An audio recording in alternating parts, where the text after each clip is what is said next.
Olá, tudo bem? Estamos de volta aqui mais uma vez para darmos continuidade ao nosso estudo da lição deste trimestre. Já estamos na lição de número 5. O título da lição dessa semana é a Páscoa. Na lição da semana anterior, nós vimos ali as 9 pragas, as 9 primeiras pragas derramadas sobre o Egito. A gente viu que cada praga estava relacionada a um deus, ali trazendo então uma conotação de um conflito religioso, entre o Deus de Israel contra os deuses egípcios. Então, cada praga a gente viu que ela representava ali o ataque a um deus específico. E é interessante isso porque a 10ª praga, de certa forma, ela também atingia um deus específico. Lembre que o faraó, ele era considerado na cultura egípcia um deus, ou um filho de um deus. Então, era uma divindade, o faraó era uma divindade. E a 10ª praga, ela atinge diretamente o próprio faraó, ao matar o primogênito do faraó. Ao filho do faraó ser morto, a gente vê que o próprio Deus faraó estava sendo atingido, porque como assim o filho de um Deus seria morto? Como o filho de um Deus poderia morrer naquela situação dentro de um conflito contra um outro Deus? Então ali você vê a 10ª praga também atingindo um Deus, de certa forma, que seria o próprio faraó, que seria ali uma divindade na cultura egípcia. É interessante que a lição dessa semana, então, ela vai abordando ali o capítulo 11 e o capítulo 12 até ali o verso 30. Então a gente vê o capítulo 10 a gente encerrou na semana passada. Lembre que é importante a gente ver nessa sequência, a lição atrás na sequência, é importante a gente estudar na sequência. Eu sempre falo, acompanhe também a leitura do livro por completo, o livro de Êxodo por completo nesse trimestre. Então aproveite a lição que está abordando o Êxodo e leia o livro por completo ali na sequência da lição, porque lembrando que a lição não vai abordar todos os textos, vai trazer apenas os textos principais para a gente entender o contexto, mas vale a pena você então estudar o texto por completo.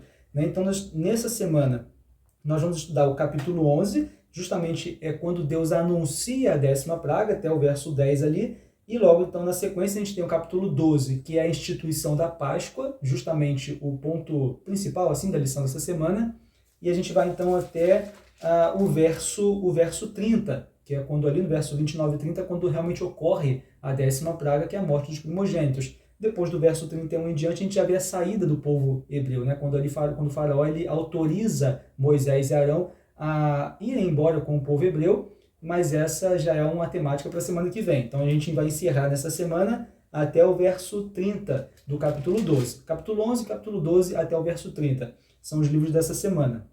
E aí nós vemos então, nesse primeiro momento, quando Deus anuncia a 10ª praga, na lição ali de domingo, nós vemos justamente que a 9ª praga, a lição ela aborda essa temática, a 9ª praga, ela foi justamente os 3 dias de escuridão. E a lição nos traz essa ideia de que esses 3 dias certamente serviram para o faraó e o povo egípcio refletir sobre tudo o que estava acontecendo. Porque realmente foram as 9 pragas, e lembrando que com também a transformação do cajado de Arão em serpente, já tinham sido 10 sinais. Então foram 9 pragas, mais o sinal da transformação do bordão de Arão em serpente, então ao todo já tinham sido 10 sinais. Então, ali justamente nesses 3 dias de plena escuridão, certamente serviu para esse povo parar e refletir sobre a destruição que estava ali acontecendo, sobre tudo que estava acontecendo no Egito. Então, com certeza, serviu também para isso, a lição ela aborda essa temática. E ali no verso 1 até o verso 10, então, do capítulo 11, nós temos o anúncio da 10ª praga, como nós vimos atingir, então, o próprio faraó sendo um deus. E Moisés, interessante que no verso 8, quando ele anuncia a 10ª praga ao faraó, a gente vê que ele sai enfurecido, ele sai irritado, ali, e ardendo em ira, se retirou da presença do faraó, porque ele viu que o faraó ele não iria escutar, não escutou, apesar dessa 10ª praga, a promessa de que atingiria até o próprio faraó, ao morrer então o seu primogênito. Ainda assim o faraó ele não escuta, o seu orgulho. A gente viu isso na semana passada, a questão do endurecimento do coração do faraó, como que o faraó endureceu o seu coração, na sua decisão de se manter em rebeldia contra Deus, e como que cada praga, de certa forma, Deus endurecia ainda mais o coração do faraó, não porque Deus endurecia o coração, não porque Deus ele causou o mal em faraó, mas porque o faraó ele permanecia na sua própria decisão de se rebelar contra o Deus de Israel. E ali então, nessa 10ª praga, o faraó ele faz da mesma forma, ele não escuta, ele não permite que o povo vá, não permite que o povo hebreu saia, e Moisés, ele sai um pouco irritado, um pouco enfurecido, a lição até aborda dentro dessa questão, talvez Moisés ali entendendo, né, tudo aquilo que ia acontecer, né, como que muitas pessoas no Egito seriam atingidas por conta da decisão do faraó. E aqui a lição ela aborda justamente também essa ideia de como as nossas decisões elas não atingem somente a nós. Muitas das vezes as nossas decisões, certas ou erradas, atingem também outras pessoas que estão ao nosso redor. E muitas pessoas, talvez, que estejam ao nosso redor, podem ser atingidas por nossas decisões erradas ou certas. Então, como nós precisamos, sim, entender que a nossa vida, ela atinge outras pessoas. Por mais que a gente queira, minha vida é a minha própria vida, eu que tomo as minhas decisões, eu faço o que eu quero, ninguém tem nada a ver com isso, perceba que não é bem assim. Muitas pessoas podem sim ter a ver com isso, dependendo das nossas decisões, certas ou erradas, podem atingir outras pessoas, nossos familiares, nossos amigos. E por isso que precisamos sim pensar nos outros também, não pensar apenas no nosso contexto individual, e aqui justamente a decisão do faraó atingiria não apenas a ele, não seria apenas o primogênito do faraó que morreria, mas seria o primogênito de todas as pessoas ali do povo egípcio, perdão.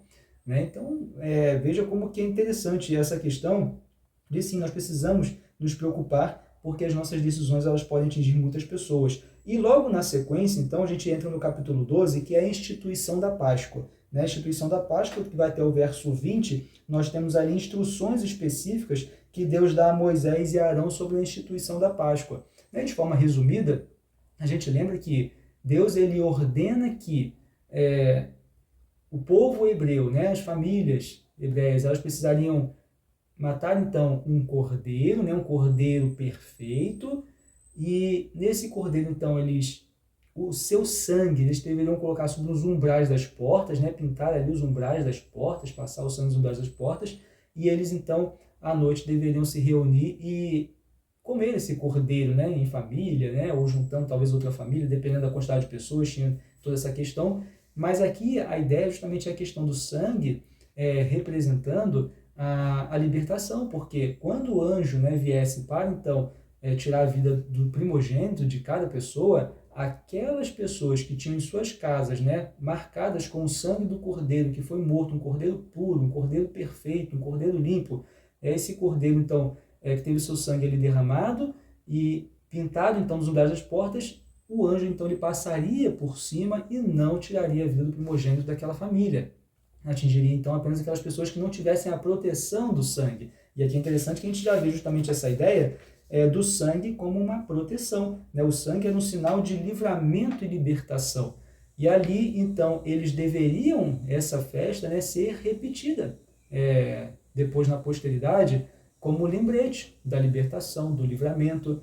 É interessante que essa ideia a gente vê lá em 1 Pedro capítulo 1, verso 19, como que esse sangue ele vai justamente apontar para Cristo Jesus. Quando lá em 1 Pedro capítulo 1, verso 19, diz assim: mas pelo precioso sangue, como de cordeiro sem defeito e sem máculas, o sangue de Cristo.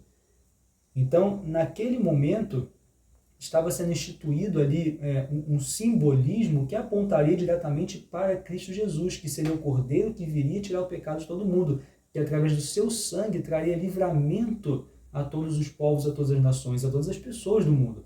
Então, 1 Pedro ele traz essa ideia, Então, e na ceia, interessante que a gente pode pensar também que na ceia pascal lá com os discípulos, pensa que Jesus, antes de morrer, ele reúne os discípulos e ele vai ali, justamente seguindo a tradição, se reunirem para uma ceia pascal, onde um cordeiro seria morto ali, eles se alimentariam do cordeiro, justamente mantendo essa tradição da questão da Páscoa. E naquele momento, penso que talvez Jesus ali, com seus discípulos, pouco antes dele morrer, o cordeiro então ali à mesa, vejo que Jesus, ele naquele momento, ele ressignifica aquela cerimônia, quando talvez ele deixe o cordeiro de lado, Jesus ele traz o cordeiro assim de lado, o cordeiro que estava na mesa, ele bota de lado, e ele então se apresenta como o cordeiro que tiraria o pecado do mundo, que se sacrificaria um cordeiro perfeito. E ali então a gente vê que a partir daquele momento, não mais precisaria ser sacrificados cordeiros, porque o cordeiro já haveria sido morto. O cordeiro haveria de morrer logo na sequência para a libertação do pecado. Veja como que o sangue ele traz essa conotação então de libertação, de livramento. Justamente o sangue nos umbrais das portas do povo hebreu, das famílias hebreias, então faria com que o anjo passasse por sobre essas casas e não atingisse os primogênitos dessas famílias.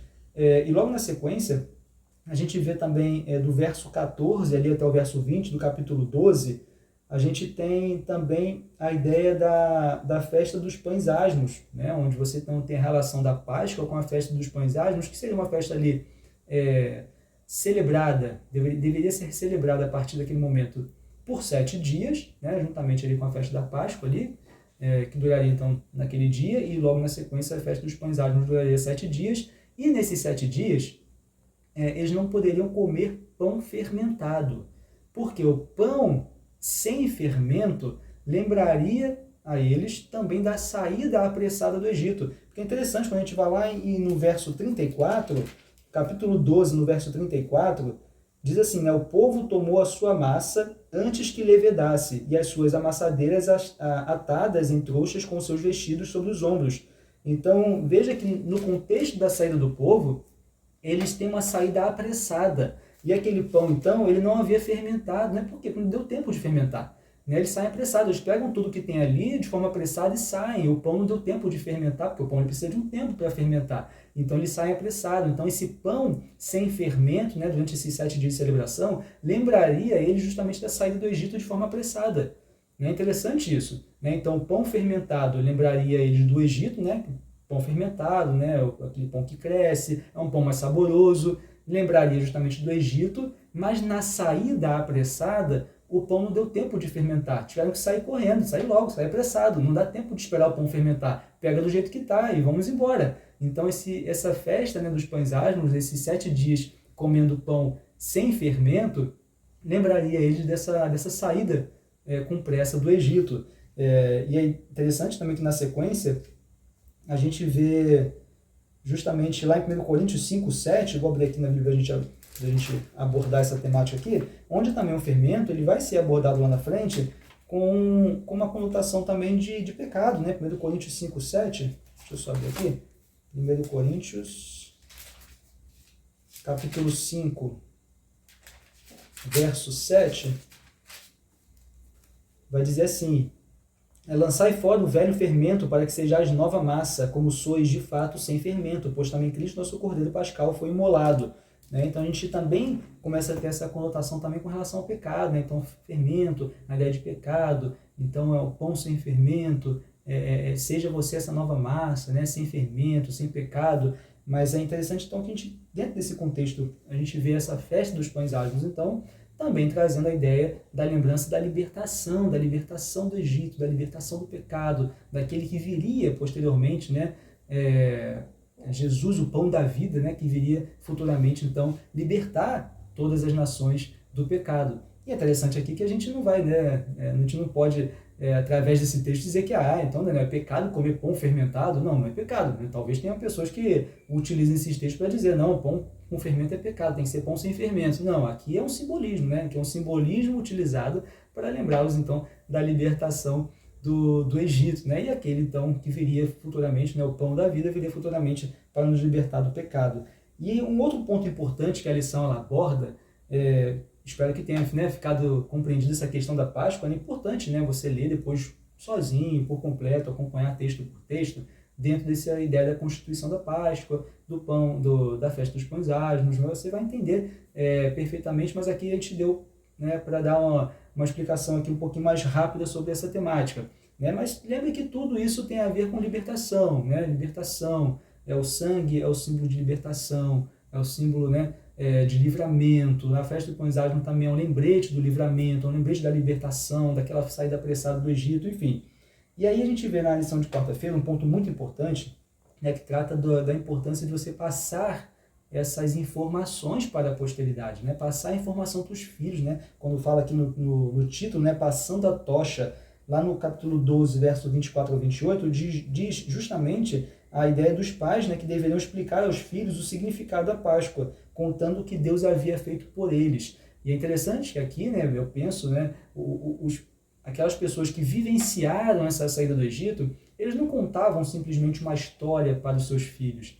Eles contavam uma experiência, né? Era além de uma história, aquilo que eles tinham experimentado, né? A sua experiência foi passada para os seus filhos, né? E essa experiência então deveria ser passada a cada geração, para que eles compreendessem não somente a libertação, aquilo que Deus havia feito por eles, dentro do contexto da libertação do Egito, mas aquilo que faria por eles futuramente, porque isso tudo estava apontando a algo futuro, que era a vinda de Cristo, o Cordeiro sem defeito, o Cordeiro sem mácula, que viria morrer por todo mundo, tirar o pecado do mundo, derramar o seu sangue na cruz. Né? Então isso apontava a alguma coisa lá na frente. Então é uma experiência que deveria ser passada para gerações futuras, não somente como algo que aconteceu, mas como um símbolo de algo que iria acontecer. Né? Isso é muito importante. E como que é importante, então, nós, né, também termos essa preocupação de passarmos essas experiências para os nossos filhos, né? Experiências que nós temos com o nosso Deus, tudo aquilo que Deus ele fez e faz por nós, né, precisa ser passado para os filhos, para a nossa posteridade. Uma experiência, né, pessoal vale muito do que uma história, às vezes. Então, assim, qual a experiência que você tem com Deus? Qual a experiência que você tem com o nosso Criador? Isso vale muito mais do que as histórias. É importante a gente passar as histórias, mas qual é a sua experiência pessoal que você vai passar, então, para o seu filho, para a sua filha, né? Para a sua posteridade, para o seu neto, para a sua neta? Quais são as suas experiências com Deus? Né? Quais são os milagres que Deus fez e faz por você, que você, então, pode passar para a sua posteridade? Porque, como eu falei, a experiência ela fala muito mais do que as histórias. Né? E uma experiência pessoal vale muito mais do que uma experiência que uma outra pessoa vivenciou. Né? Então, nós precisamos ter experiências com Deus, né? Nos entregar completamente a Ele, vivenciarmos experiências com Ele, porque isso é que vai fazer muito mais sentido quando eu estiver, então, né, passando a tocha. Né? Eu experimentei isso, agora a tocha está com você, agora você vai experimentar também. É assim que funciona. E é muito importante. Né? E aqui, então, para fechar, no capítulo 12, verso 29 e 30, lembrando que a lição de hoje a gente encerra então no verso 30, e depois do verso 31 em diante nós já temos o início da saída do povo hebreu do Egito, aí é assunto para a lição da semana que vem. No verso 29 e verso 30 nós temos justamente então a 10ª praga, que foi a morte dos primogênitos. E aqui a lição aborda, né, dentro desse contexto, né, que é o juízo sobre os deuses do Egito e contra todas as famílias que adoravam esses falsos deuses. Justamente então isso é o resultado da desobediência e do orgulho, né, do faraó e daquelas outras pessoas também, né, do Egito. Mas é importante aqui nós entendermos justamente que o resultado do orgulho, o resultado da desobediência, o resultado da sua escolha de se manter no lado errado vai trazer ruína, vai trazer problemas, vai trazer destruição para a sua vida. Né? Então, a pergunta que fica justamente é de que lado nós estamos, né? Ao lado dos que desobedecem e rejeitam então a Cristo, ou então do lado dos que aceitam o sangue do Cordeiro, que foi pendurado na cruz, para então nos trazer libertação. Qual é o lado que você está? Qual é o lado que você se coloca? Ainda é tempo de nos voltarmos para Deus, ainda é tempo de nos voltarmos e aceitarmos o sacrifício de Cristo Jesus, aceitarmos o seu sangue derramado na cruz como libertação do pecado e como então, né, a possibilidade de recebermos a vida eterna em Cristo Jesus. Ainda é tempo de voltar. Mas chega um ponto onde não dá mais tempo. Faraó, ele chegou nesse ponto sem retorno. Lembra que nós falamos na semana passada? Faraó, ele poderia ter recebido ali 1000 sinais. Ele já tinha tomado a sua decisão. Poderiam recair sobre o Egito 1000 pragas. Ele não mudaria a sua posição. Inclusive, ele deixa o povo hebreu ir, a gente vai ver isso na semana que vem, ele deixa o povo hebreu ir, naquele momento que o seu filho morre, mas depois ele corre atrás do povo hebreu novamente. Né? Então, ele não mudou a sua cabeça, ele não se arrependeu de fato. Então, perceba que Faraó ele chega num ponto sem retorno. Né? Por isso que a Bíblia vai falando que justamente Deus ele vai endurecendo cada vez mais o coração de Faraó com cada praga que acontece, porque o Faraó já tinha decidido o lado que ele ficaria. É o ponto sem retorno, é o ponto que não tem mais nós precisamos ter cuidado para não chegarmos nesse ponto sem retorno.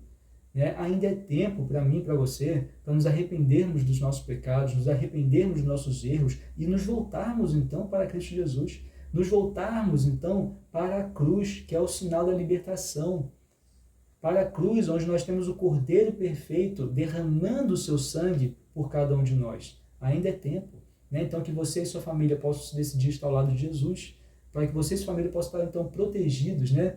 Para que naquele grande dia nós possamos juntos, né, herdar então a nossa parte ali, né, nas mansões celestiais, onde Deus está preparando para cada um de nós e nos aguardando então para morarmos juntamente com Ele no céu. Que Deus te abençoe, mais uma vez foi um grande prazer estar aqui com você. A gente se vê então na próxima lição, onde nós começaremos a abordar então essa ideia e essa questão da saída do povo hebreu, da travessia no Mar Vermelho. Tem muita coisa muito bonita aí para a gente meditar e para a gente conversar então na semana que vem, na lição número 6. Muito obrigado mais uma vez, a gente se vê então na próxima semana. Até lá!